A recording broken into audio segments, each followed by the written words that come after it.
Bonsoir à tous. Les jeunes de 18 à 30 ans représentent 20% de la population calédonienne. Une jeunesse qui pourra voter et donc capable de faire basculer la balance d'un côté comme de l'autre. Ce soir dans votre émission, nous continuons notre tour d'horizon des jeunes calédoniens investis en politique. Après le RDO, ce soir nous allons à la rencontre d'un jeune calédonien, Xavier Rossard, responsable de la section jeune du Rassemblement. On le retrouve de suite.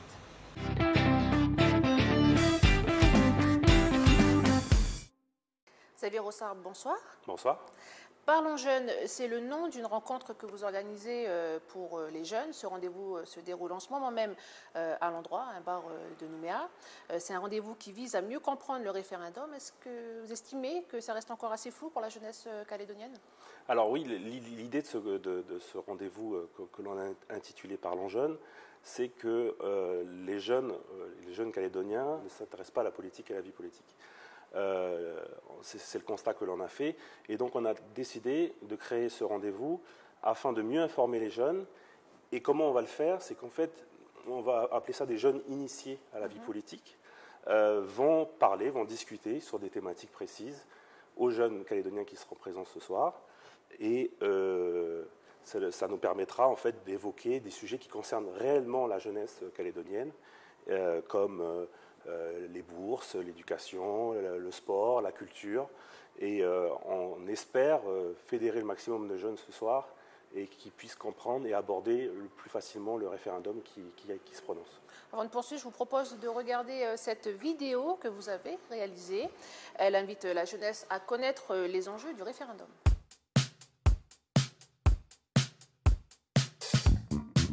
Tu veux comprendre le référendum? Tu veux participer à l'avenir de la Calédonie? Pour toi, la politique, c'est compliqué. Rejoins-nous pour un Sunset Tapas. On va en discuter. Rendez-vous le mercredi 18 avril. À 18 h, à l'endroit. On compte sur vous. Parlons bien. Parlons jeunes.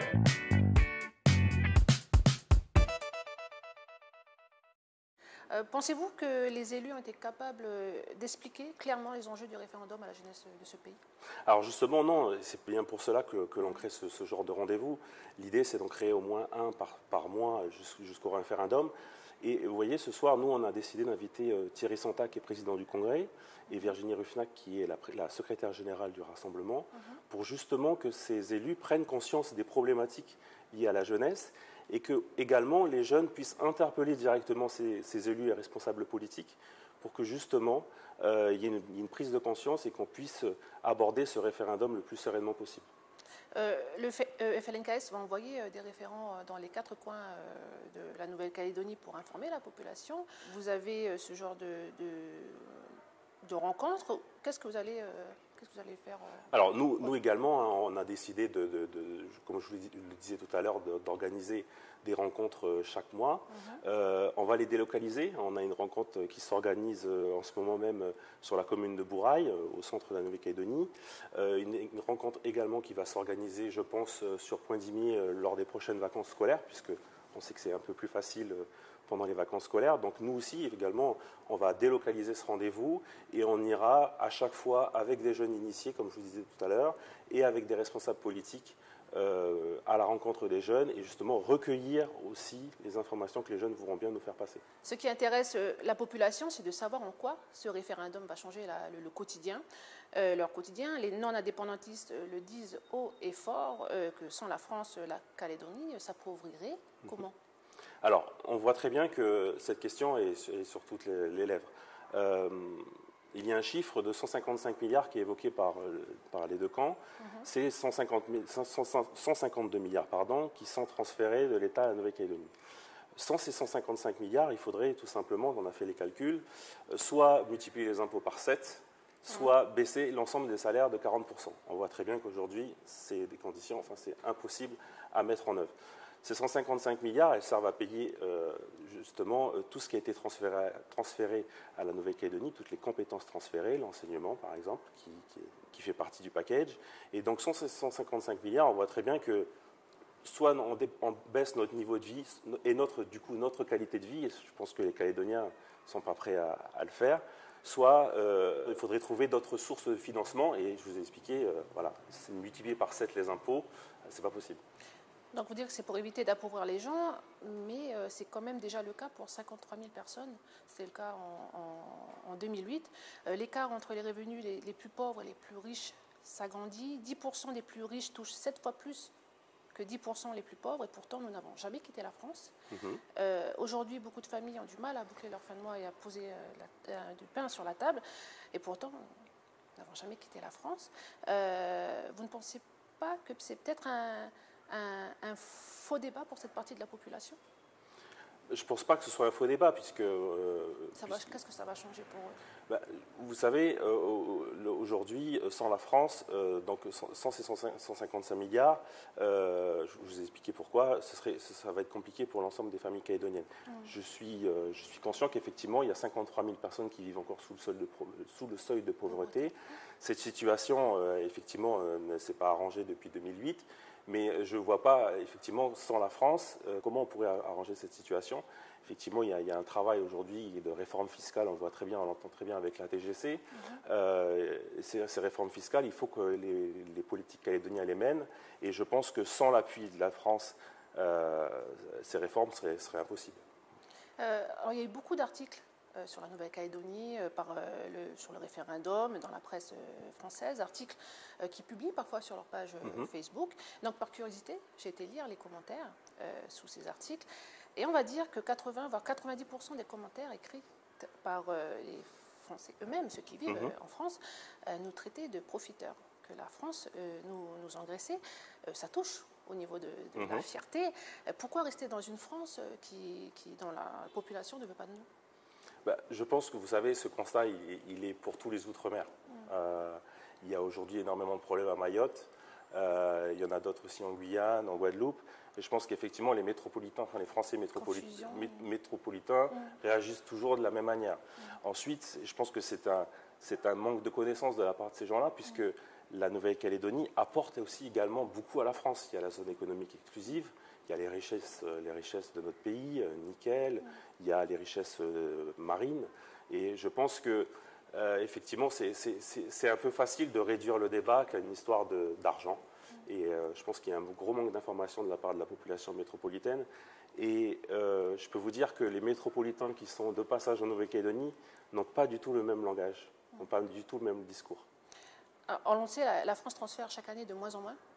À la Nouvelle-Calédonie, il représentait 20% du produit intérieur brut il y a 20 ans. Aujourd'hui, il est à 13%. Vous pensez que la France va éternellement transférer de l'argent à la Nouvelle-Calédonie? Alors, tout d'abord, c'est parce que le produit intérieur brut augmente aussi. Donc, du coup, la proportion change un petit peu. La France, aujourd'hui, elle est engagée en Nouvelle-Calédonie et je pense qu'effectivement, elle continuera à transférer cet argent. Mais je pense qu'il ne faut pas voir la France que comme une vache à lait. La France, un terme que vous n'aimez pas. Oui, c'est que la France. C'est un peu ce que ça représente en ce moment. Oui, c'est exactement ça. Et je trouve que c'est un petit peu réducteur de parler de la France comme une tirelire. La France, c'est beaucoup d'autres choses. C'est un système éducatif, c'est un système de santé, c'est notre appartenance à l'Union européenne. Et on voit tous les bienfaits que l'Union européenne peut avoir grâce au fonds de développement, peut avoir en Nouvelle-Calédonie. C'est une fierté, on est fiers d'être français. On va faire nos études en France, on a un passeport européen. Donc je pense que la France, c'est pas que 155 milliards en Nouvelle-Calédonie, c'est beaucoup d'autres choses. Et je pense que c'est un peu réducteur de voir la France que comme une vache à lait ou une tirelire. Donc ce ne serait pas possible d'anticiper peut-être une future Calédonie sans la France? Aujourd'hui, on voit très bien qu'on avait fait le pari du nickel. Donc dans les années 2008 jusqu'à 2010, le nickel était au plus haut. On a fait un pari là-dessus. On voit très bien qu'aujourd'hui, en 2018, les taux sont un petit peu faibles et ne sont pas très stables. C'est une ressource qui est le prix du nickel est très instable et donc du coup, parier uniquement sur le nickel, c'est un peu court. La Nouvelle-Calédonie est dans un processus d'émancipation. Ils cherchent justement à trouver des ressources propres, mais on voit très bien que le nickel ne suffit pas, le tourisme non plus. Donc je pense qu'effectivement, on aura encore besoin de la France pas mal d'années. On va clore ce volet économie pour parler de dialogue. Alors, Pierre Frogier dit qu'il n'y aura plus de négociations avant le référendum avec les indépendantistes. On vous reproche de briser le dialogue et de mettre en danger l'issue finale du référendum. Vous, les jeunes, quelle est votre position? Alors, tout d'abord, le Rassemblement, le parti auquel j'appartiens, a été un parti de dialogue depuis sa création en 1977.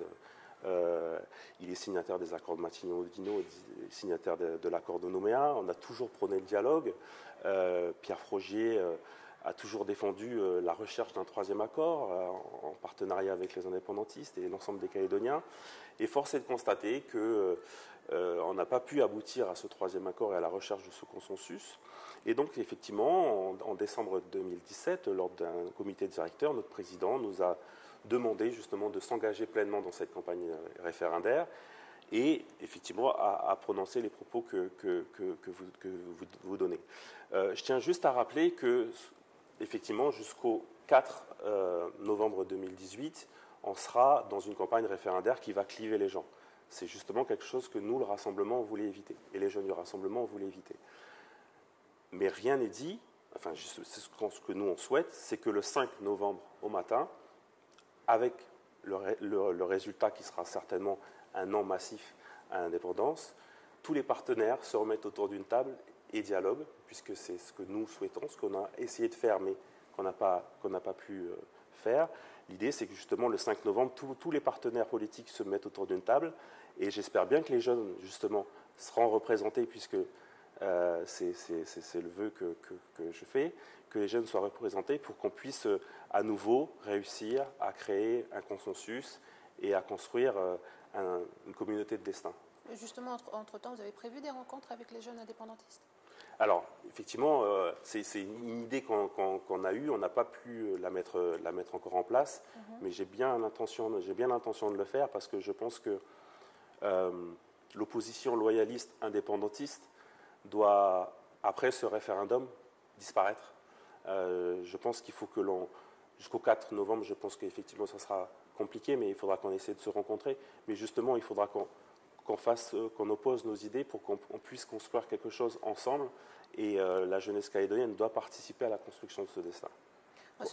Ce sera le mot de la fin. Merci Xavier Rossard d'avoir accepté de répondre à nos questions. Merci à vous. Et puis merci à vous de nous avoir suivis. Excellente soirée.